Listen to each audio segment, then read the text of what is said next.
안녕하세요. 달성군 장애인 복지관 이동복지사업의 아로마 테라피스트 박기숙입니다. 경피독의 영양에 대해 알아보겠습니다. 첫 번째, 최근에 젊은 여성에게 자궁 내막증, 난소, 낭종 등의 질환이 증가하고 있다는데 유해물질이 초경의 저연령화에 영향을 미치는 등 생태계가 붕괴되고 있습니다. 일상생활용품에 함유된 화학물질이 체내에 들어와 호르몬과 같은 역할을 하는 환경호르몬이 있는데 일명 유사호르몬이라고도 합니다. 체내 호르몬은 몸속에서 계속 증식한 후 떨어져 나가는 자연과정을 거치는 반면 환경호르몬은 오로지 증식만 되풀이할 뿐 떨어져 나가지 않습니다. 두 번째, 몸속으로 들어온 화학물질은 피와 지방에 축적된다는 것입니다. 뇌는 60%가 지방으로 되어 있고 뇌에 이상한 물질이 들어가지 못하도록 막는 기관이 있습니다. 뇌혈관 장벽이 이상한 물질을 뇌세포 속으로 들어가지 못하게 막는 기능을 합니다. 하지만 유해화학 물질 중에는 기름에 녹는 것이 많아 지방에 녹아버린 화학물질이 그곳을 통과하게 됩니다. 그러면 도파민과 세로토닌이라는 신경 전달물이 감소하게 되고 이로 인해 알츠하이머와 파킨슨, 우울증, 인지증, 주의 결함 다동성 장애, 자폐증, 학습장애, 통합실조증 등의 질병이 발생하기도 합니다. 그런 물질 중 하나가 스틸렌 수지입니다. 세 번째, 화학물질 중에는 발암물질도 있습니다. 그중 타르색소는 착색료로 83종류가 화장품에 사용됩니다. WHO에 따르면 매번 발생하는 암 중에서 150만 건은 환경 속의 독소가 원인이라고 합니다. 특히 우리가 사용하는 세제와 스프레이 때문에 오존층이 파괴되어 피부암이 증가하고 있다고 합니다.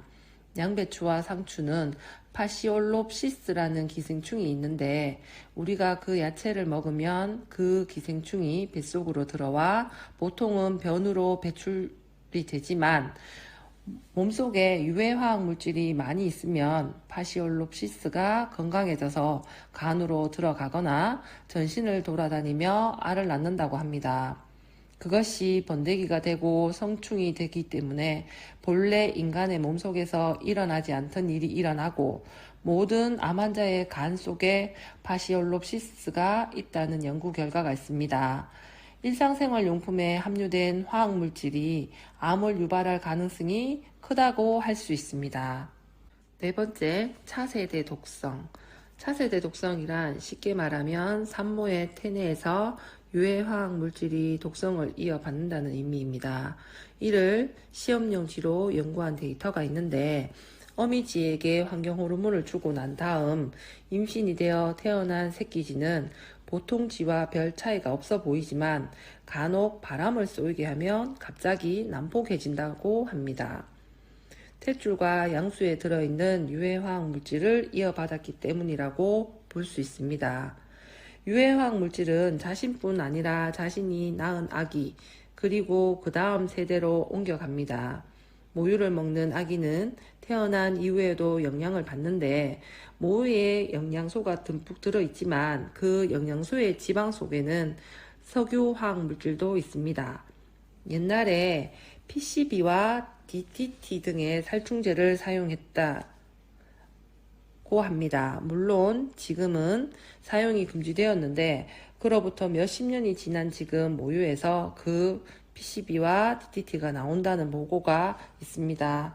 이것이 바로 차세대 독성입니다.